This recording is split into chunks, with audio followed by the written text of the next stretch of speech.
Selamat pagi cikgu, saya Muhammad Daniel bin Hasan. Hari ini saya ingin membentangkan kerja khusus kimia tingkatan 5. Topik 4.1, polimer. Definisi polimer. Polimer ialah molekul berantai panjang yang terhasil daripada pencantuman banyak ulangan unit asas. Unit asas bagi polimer ialah monomer. Tindak balas monomer untuk menghasilkan polimer ialah pempolimeran. Terdapat dua jenis tindak balas pempolimeran. Yang pertama, pempolimeran penambahan. Berlaku apabila monomer yang mempunyai ikatan kovalen ganda 2 tak tepu antara karbon C dengan C tindak balas.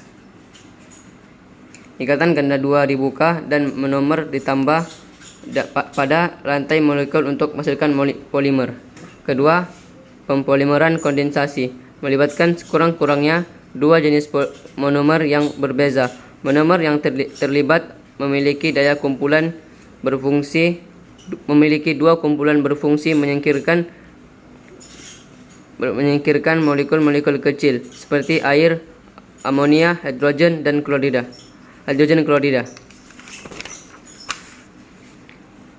Terdapat tiga jenis polimer biasa. Pertama, polimer termoplastik. Dapat diacu berulang kali selepas dipanaskan. Boleh diikat semula, melebur apabila dipanaskan, mengeras apabila disejukkan. Kedua, polimer termoset. Tidak dapat diacu semula selepas dipanaskan, terurai atau terangus apabila dipanaskan. Tidak dapat dikitar semula. Ketiga, polimer elastomer. Dapat diregang dan kembali kepada bentuk asal. Sifat elastik yang tinggi. Penggunaan polimer dalam kehidupan. Penggunaan polietena ataupun beg plastik, nilon bagi tali pakaian atau benang, dan protein daging. Penggunaan polimer dalam kehidupan seharian sangat penting bagi manusia dalam berbagai aspek, terutama polimer sintetik seperti penebat haba yang baik, bersifat lengai dan tidak reaktif, ringan, kuat dan keras, serta daya tahan haba yang tinggi. Topik 4.2, getah asli, latex. Secair putih yang diperoleh daripada getah apabila pokok getah ditore. Getah asli terdapat dalam lateks, merupakan polimer semula jadi, poliisoprena. Monomer bagi poliisoprena ialah isoprena. Membran protein zarah getah bercas negatif. Ciri-ciri getah asli. Polimer elastromer semula jadi, ikatan ganda 2 C sama C. Sebatian karbon yang mempengaruhi daya tahan getah asli terhadap pengoksidan oleh udara. Sifat-sifat getah asli. Kalis air, tidak telap air, lembut pada suhu bilik, kenyal, dapat direnggang dan kembali pada bentuk, tidak tahan haba, lembut dan meleket apabila pada suhu yang tinggi. Penebat elektrik, tidak dapat mengalirkan arus elektrik. Mudah dioksidakan. Oksigen bertindak balas dengan ikatan ganda 2 antara karbon. Reaktif kepada bahan kimia. Mudah bereaksi dengan asid, alkali atau pelarut organik. Kalis air, tidak telap air. Seterusnya, proses pengumpalan lateks. Dikumpul dalam bentuk cecair, boleh dibiarkan mengumpal dan dipungut sehari selepas ditore. Pengumpalan lateks dalam bentuk cecair perlu disegerakan kerana lateks akan berubah menjadi pepejal selepas terdedah dengan udara untuk beberapa jam. Bagaimanakah pengumpalan boleh berlaku? Membran protein yang bercas negatif yang menjarakkan zarah getah antara satu sama lain. Ion hidrogen H positif daripada asid menetulkan cas negatif pada membran protein. Zarah-zarah akan berlanggar antara satu sama lain menyebabkan membran protein pecah.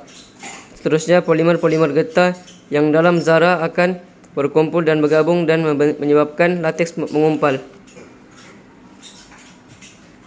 Pengumpalan lateks boleh berlaku dengan meletakkan asid lemah ke dalam lateks atau dengan membiarkan lateks terdedah kepada udara. Bakteria yang berada dalam udara akan memasuki lateks dan merembeskan asid laktik. Cara mencegah lateks mengumpal. Pertama, dengan kehadiran larutan alkali seperti amonia NH3. Larutan alkali mengandungi ion hidroksida OH yang menetralkan asid. Membran protein zarah getah kekal bercas negatif dan kekal bertolak antara satu sama lain. Proses pembulkanan getah.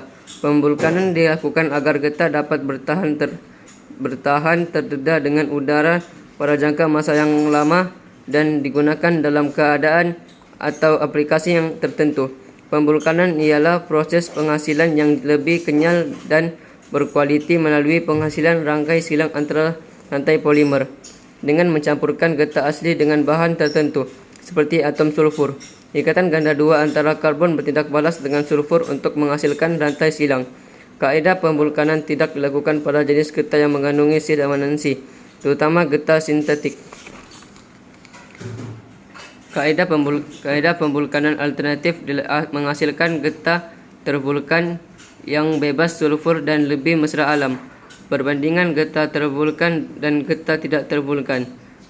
Getah tervulkan sukar dioksidakan kerana pembentukan rangkai silang sulfur mengurangkan ikatan ganda dua antara karbon. Rangkai silang sulfur yang kuat menghalang polimer getah daripada menggelosor apabila dilegangkan dan kembali semula ke bentuk asal. Untuk memutuskan rangkai ini, tenaga haba yang tinggi diperlukan. Topik 4.3 Getah sintetik. Beberapa barang mempunyai ciri-ciri getah asli seperti kekenyalan tinggi, namun barangan tersebut dihasilkan oleh getah yang bernama getah sintetik. Getah sintetik ialah sejenis polimer sintetik yang bersifat kenyal atau polimer elastomer, dihasilkan daripada produk sampingan petroleum.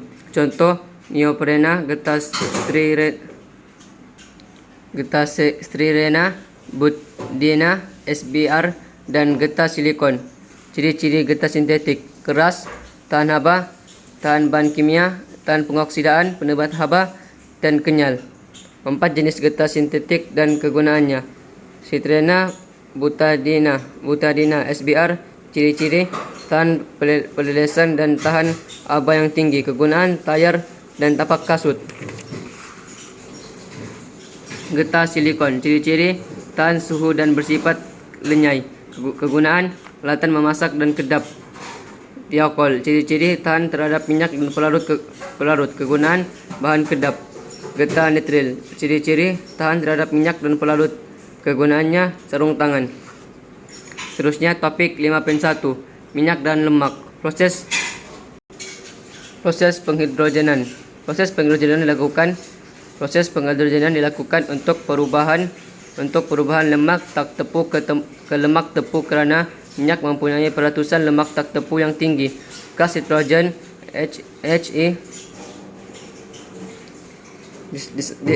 disalurkan ke dalam minyak yang panas dengan kehadiran logam nikel Ni sebagai mangkin. Ikatan ganda dua pada rantai karbon terbuka dan atom hidrogen H ditambah pada rantai karbon. Penambahan atom-atom hidrogen menyebabkan isim molekul bertambah dan meningkatkan takat lebur serta takat didih. Seperti margarin yang dihasilkan daripada minyak kekal dalam bentuk pepejal walaupun dalam suhu bilik. Topik 5.2 bahan pencuci. Sabun dan deterjen. Sabun, garam, natrium atau kalium bagi asid lemak. Hasil daripada tindak balas penetralan antara asid lemak dan alkali. Asid lemak, asid karboksilik berantai panjang yang dapat diperoleh daripada ester semula jadi daripada lemak haiwan atau minyak sayuran. Formula bagi sabun: RCOO negatif, Na positif, atau RCOO negatif, K positif. R. Kumpulan alkil sekurang-kurangnya 8 atom hidrokarbon tepu dan hidrokarbon tak tepu. Deterjen, garam, natrium bagi asid sulfonik. Dua jenis asid sulfonik sulfonik, asid alkali sulfonik dan asid alkil sulfonik dan asid alkil benzena sulfonik. Tindakan pencucian sabun dan deterjen sebagai agen pengemulsi, kerana molekul sabun dan deterjen dapat larut dalam minyak dan atau grease dan air. Apabila dilarutkan di dalam air, molekul sabun atau deterjen tercerai untuk membentuk ion natrium Na positif atau ion kalium K positif. Anion sabun atau anion deterjen. Sabun menjadi anion sabun dan anion natrium dengan bantuan air. Deterjen menjadi anion deterjen tambah ion natrium dengan bantuan air. Bahan tambah dalam deterjen. Agen pengering.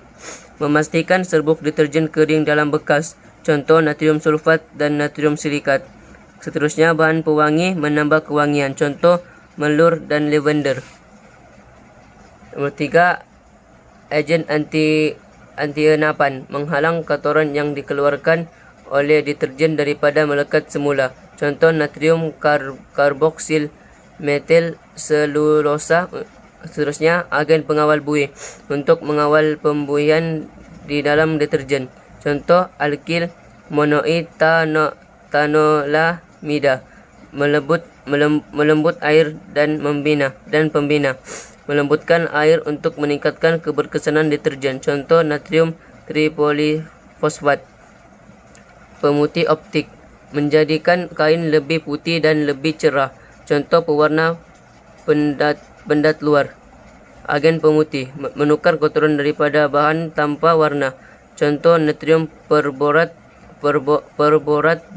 dan natrium hipoklorit. Enzim biologi, menanggalkan kotoran berprotein. Contoh amylase, protease, selulosa dan lipase. Topik 5.3. Bahan tambah makanan. Bahan semula jadi atau sintetik yang ditambah pada makanan untuk menghalang kerosakan atau memperbaiki rupa bentuk, rasa dan tekstur.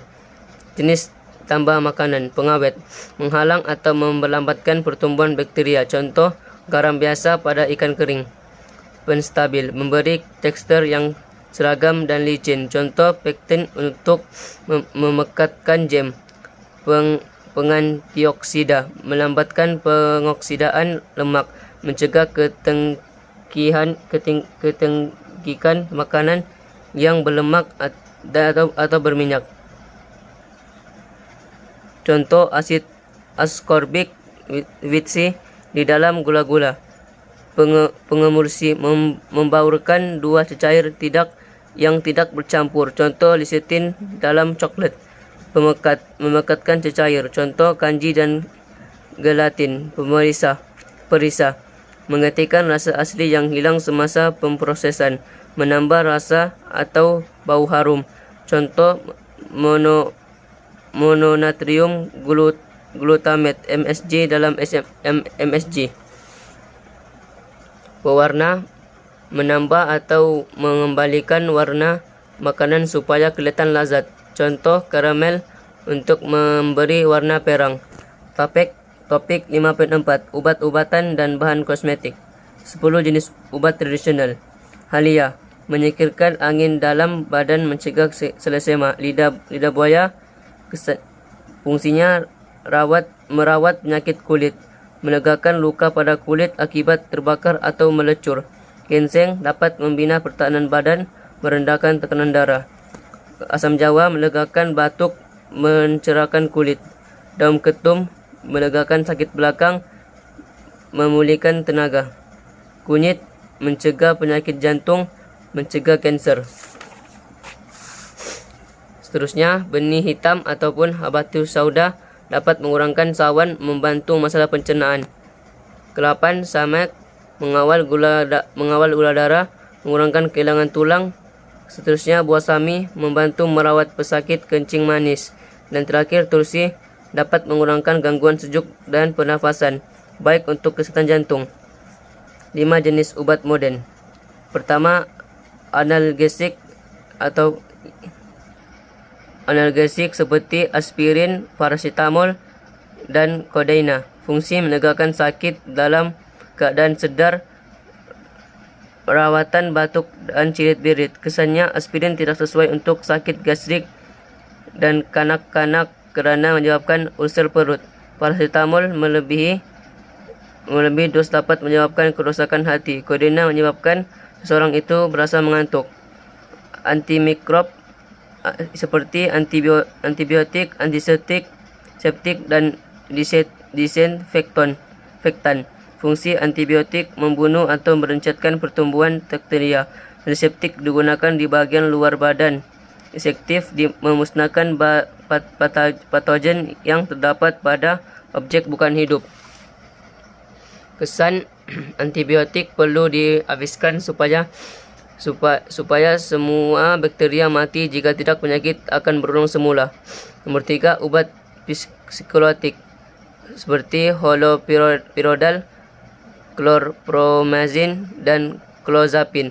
Fungsi merawat psikosis, yaitu gejala penyakit mental yang menyebabkan sakit melihat, mendengar, atau mempercayai perkara tidak nyata. Kesan mengakibatkan pergerakan muka dan badan tidak normal dan mengakibatkan kejang dan menggeletar. Yang keempat, antialergi seperti antihistamin.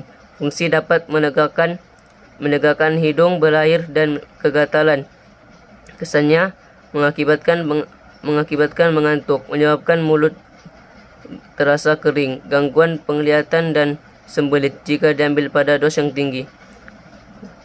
Terusnya kortikosteroid ataupun contohnya betamethasone, valerat atau prednisolone. Fungsi memberikan kelegaan bagi kawasan radang, mengurangkan bengkak, kemerahan, gatal-gatal, dan tindak balas alergi, asma, serta artritis. Kesan menyebabkan muka sembab, monfes, tekanan darah tinggi, dan meningkatkan kandungan mula. Seterusnya, 3 jenis kosmetik utama di pasaran. Pertama, kosmetik rias untuk kecantikan wajah, contoh bedak, gincur, dan maskara. Seterusnya, kosmetik rawatan pada tubuh, contoh krim pelembab kulit dan masker muka. Nomor 3, wangi, memberikan haruman, contoh deodoran dan minyak wangi. Terusnya, topik 5.5, aplikasi nanoteknologi dalam industri. Yang pertama, nanoscience, kajian pengolahan bahan-bahan pada skala nano antara 1 nanometer hingga 100 nanometer.